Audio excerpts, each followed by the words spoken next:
అందరికీ నమస్కారం. నేను మీ దేవి. శాడిస్ట్ మొగుడు సీజన్ 2 9వ భాగం. రచయిత వనజ గారు.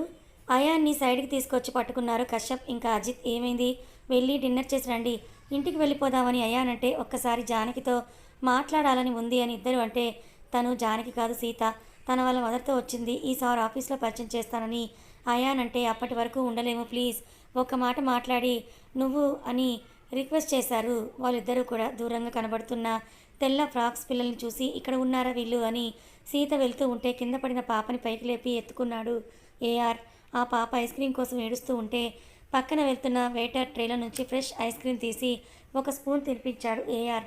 అదే పార్టీ బయట చాలామంది బెగ్గర్స్ వస్తే తాతతో పాటు వచ్చిన బాబు బయట పడేసిన సగం కప్పు ఉన్న ఐస్ క్రీమ్ తీసుకొని ఇష్టంగా నోట్లో పెట్టుకుంటూ తాను కూడా అంటూ థ్యాంక్స్ అని ఆ పాప ముద్దుగా మాట్లాడుతూ ఉంటే ఏఆర్ అలాగే చూశాడు పాప వంక. అతని బొగ్గన ముద్దు పెడుతూ ఆచ్ క్లీమ్ బాంది అని చెప్పి అతడు దింపకపోయినా ఒడిలో నుంచి జారుతూ కిందకి వచ్చేసరికి తనే దారి తప్పిపోయిందని అర్థం చేసుకున్న పాప ఏడుపు ముఖం పెట్టుకుంది. చందమామ ముద్దుగా మూతి ముడిచిందా అనిపించిన పాప క్యూట్నెస్కి మళ్ళీ ఎత్తుకొని మీ వాళ్ళు ఎక్కడున్నారు అని అడిగాడు ఏఆర్. పాపకి ఎటువైపు చూపించాలో తెలియక దిక్కులు చూస్తూ ఉంది. కొంచెం దూరం నుండే పాపను చూసిన సీత అక్కడ ఉన్నారా అని వెళ్ళబోతుంటే ఆపేశాడు అయాన్. అతన్ని చూసి స్మైల్ ఫేస్ పెట్టిన సీత హాయ్ అయాన్ అంటే కొంచెం జలస్గా చూశారు కశ్యప్ ఇంకా అజిత్. వాళ్ళకి కవరింగ్ ఇవ్వమని సైగ చేస్తూ వీళ్ళు నా ఫ్రెండ్స్ కశ్యప్ అండ్ అజిత్ అని పరిచయం చేశాడు అయాన్. అంటే కంపెనీ చైర్పర్సన్స్ అని చెప్తే ఆమె ఇబ్బంది పడి మాట్లాడదని, అయితే ఇంకో విషయం వాళ్ళతో క్లోజ్గా మాట్లాడదేమో అన్న భయం. ఓ హాయ్ అంటూ సీత నవ్వుతూ చెప్తే కశ్యప్ అజిత్ ఒకరినొకరు పరిచయం చేసుకున్నారు. కశ్యప్లో చెల్లి అన్న మమకారం కనిపిస్తూ ఉంటే అజిత్లో ప్రాణ స్నేహితురాలు అన్న ఫీలింగ్.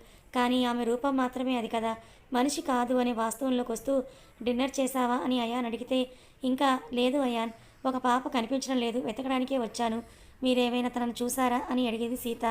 అవునా, లేదు సీత అని అయాన్ అంటే ఓకే నేను వెళ్ళి వెతుకుతాను బాయ్ అని అంటూ సీత వెళ్ళిపోతూ ఉంటే అజిత్ తను మన జానకి కాదు, ఒకవేళ మన జానకి అయ్యుంటే మనల్ని కాకపోయినా నిన్ను చూసైనా సరే గుర్తుపట్టేదేమో అని కశ్యప్ అంటూ ఉంటే నేను చెప్పాను కదా కశ్యప్ కేవలం పోలికలు మాత్రమే జానకివి అని, తను ముంబై నుండి వచ్చింది, ప్యూర్ క్రిస్టియన్, తను సీత మన జానకి కథని చెప్పాడు అయాన్.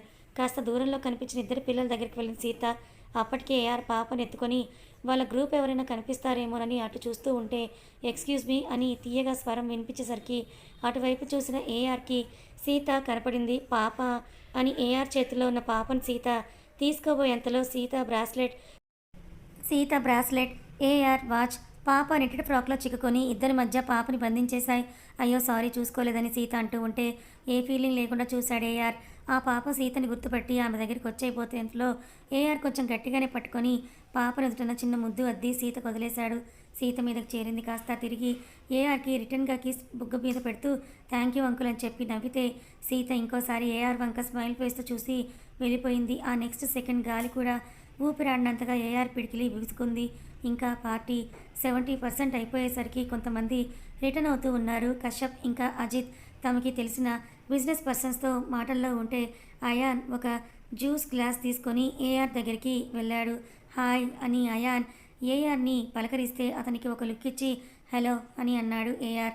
ఎలా ఉన్నారు ఏఆర్ గారు? నాట్ బ్యాడ్, మీరెలా ఉన్నారు అయాన్?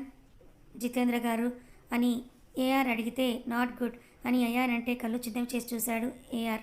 ఐ మీన్ మీకు తెలుసు కదా నేను కొత్తగా ఈ సాఫ్ట్వేర్ ఫీల్డ్లోకి వచ్చాను, సో లిటిల్ హార్డ్ అని చెప్పి హౌ ఈజ్ యువర్ హెల్త్ అని అయాన్ అడిగితే పైకి కనిపించే హెల్త్ అయితే చాలా చాలా బాగుంది, లోపల హెల్త్ ఎలా ఉందో చెప్పడం కష్టమని ఏఆర్ అంటే లోపల హెల్త్ సెట్ అవ్వడానికి కావాల్సిన మెడిసిన్ మీరు తీసుకోవడం లేదేమో ఏఆర్ గారు అని చెప్పాడు అయాన్ టాపిక్ని డైవర్ట్ చేస్తూ. మీరు మీ బ్రదర్ అండ్ బావ పర్సనల్ ప్రాబ్లమ్స్ మీద కాకుండా కంపెనీ గ్రోత్ గురించి ఆలోచిస్తే చాలా బాగుంటుంది మిస్టర్ అయాన్. రీసెంట్గా 2 పెద్ద ప్రాజెక్ట్స్ ఎస్టీఏ చేజారిపోయాయని విన్నాను. కాంపిటీషన్ వరల్డ్ కదా, మీరు వదిలేస్తే ఇంకొకరు పట్టుకోవడం చాలా ఈజీ, కానీ కొన్ని సంవత్సరాలుగా ఉన్న ఎస్డీఏ వాల్యూ ఏమైపోతుందో ఆలోచించండి. అండ్ మీ బావ మీ ఏజ్ పెరిగిపోతున్నట్టుంది, పెళ్లి చేసుకోండి ఇంకా అయినా అని క్యూట్గా చెప్పి సైడ్ అయ్యాడు ఏఆర్. రిటర్న్ కార్ దగ్గరికి వెళ్ళిపోతున్న ఏఆర్కి ఇందాక తను ఎత్తుకున్న పాపని వాళ్ళ టీచర్ గట్టిగా మందలిస్తూ ఉండడంతో అటువైపుగా వెళ్ళాడు ఏఆర్. అతను అలా వెళ్ళడం ఆలస్యం. ఆ ఆయా పాప మీద చెయ్యి చేసుకుంది. తను తినేసి మేరీ కోసం వెయిట్ చేస్తూ ఉన్న సీత దగ్గరికి వచ్చాడు అభి.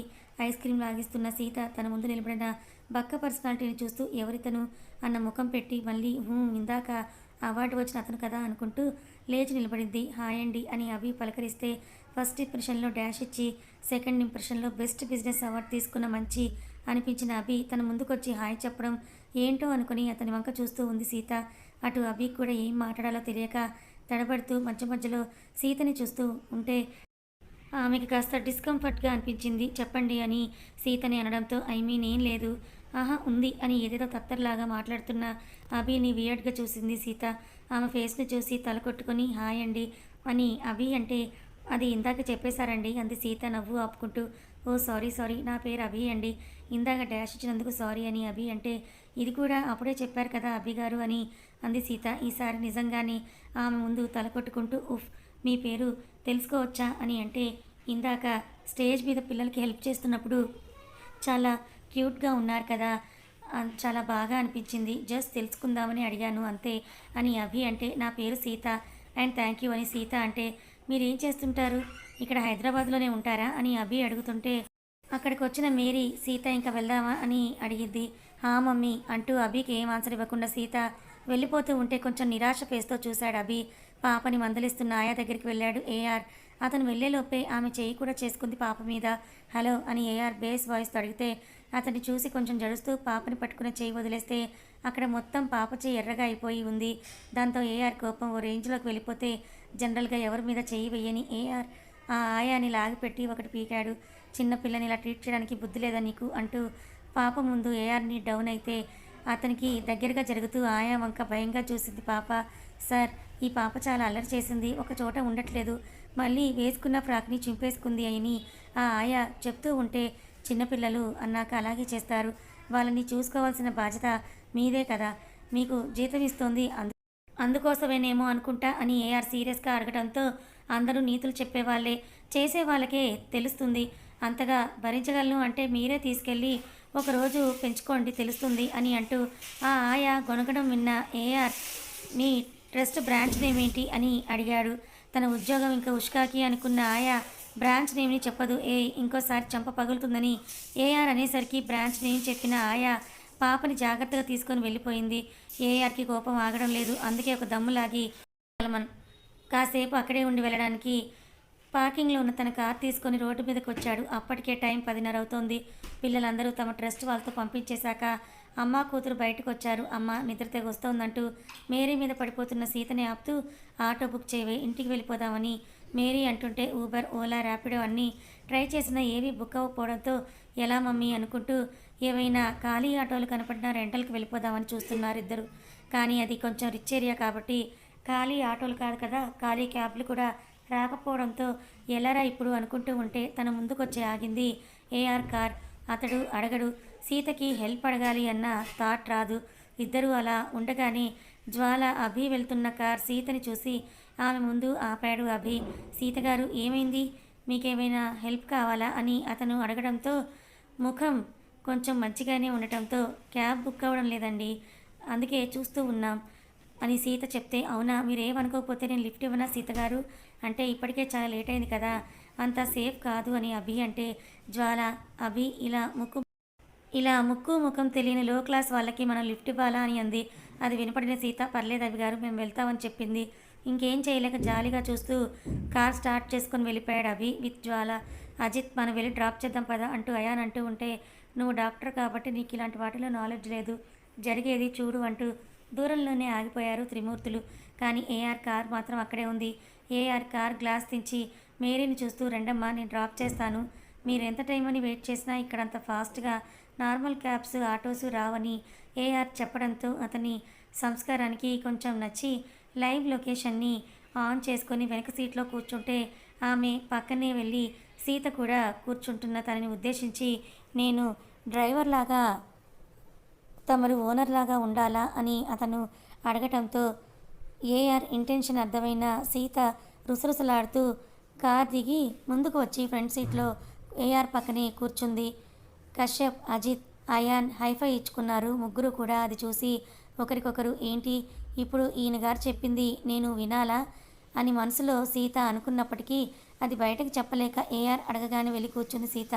కార్ స్పీడ్గా స్టార్ట్ చేసి అరగంటలో తమ క్వార్టర్స్ ముందు కార్ ఆపాడు ఏఆర్. వాళ్ళ అడ్రస్ చెప్పకపోయినా అంత ఎగ్జాక్ట్గా ఎలా తెలిసిందో అర్థం కాని సీత ఏఆర్ వంకి అనుమానంగా చూస్తూ మేరీ మాత్రం సీత చెప్పుంటుందిలే అనుకుని చాలా థ్యాంక్స్ బాబు అని చెప్తే పెదవులు ఒకవైపుకి జరిపి కార్ రివర్స్ చేసుకుని మిర్రర్ల నుండి సీతని చూస్తూ దూరం అయిపోయాడు ఏఆర్. అలసిపోయిన సీత వెళ్ళి బెడ్కి అడ్డం పడిపోతే ఇంటికి గడియ పెట్టుకొని వచ్చి పడుకుంది మేరీ. పొద్దున్నే నార్మల్గా నిద్ర వస్తున్నా కూడా లేచి మరీ ఆఫీస్కి వెళ్ళింది సీత పాప. కానీ మధ్యలోనే మేరీ స్కూల్ నుండి కాల్ రావడంతో పర్మిషన్ కోసం మేనేజర్ దగ్గరికి వెళ్ళక తప్పలేదు సీతకి. కానీ ఆయన చూపులు చూస్తే సీతకి ఇంకెప్పుడు పర్మిషన్ అడగకూడదురా నాయన అనుకుని ఫాస్ట్గా చర్చికి బయలుదేరింది. అంటే మేరీ వర్క్ చేసేది స్కూల్ ప్లస్ ఆర్ఫనేజ్ ఉన్న ట్రస్ట్లో అన్నమాట. అక్కడికి వెళ్ళేసరికి జరుగుతున్న గొడవని గుడ్లప్పగించుకుని మరీ చూస్తూ ఉంది సీత. ఏఆర్ రెడీ అయ్యి ఆఫీస్కి వెళ్లకుండా నిన్న ఆయా చెప్పిన ట్రస్ట్ బ్రాంచ్కే వెళ్ళాడు. ఈ 2 ఇయర్స్లో అతని పేరు తెచ్చుకున్న బిజినెస్ పర్సన్గా ఆ చర్చ్ ఫాదర్కి తెలుసు కాబట్టి గౌరవంగా ఏఆర్ని లోపలికి ఆహ్వానించాడు. చెప్పండి సార్, ఏమైనా వర్క్ ఉందా ఇక్కడ అని ఆ ఫాదర్ అడగడంతో నిన్న పార్టీకి వచ్చిన అటెండర్ని ఒకసారి పిలుస్తారా అని ఏఆర్ బేస్ వాయిస్తో అడిగేసరికి ఏం జరిగిందని పార్టీకి వెళ్ళిన అందరిని పిలిపించాడు ఆ ఫాదర్. అందులో టీచర్స్లో మేరీ ఉంటే ఆయాలలో పాపని కొట్టిన ఆమె కూడా ఉంటుంది.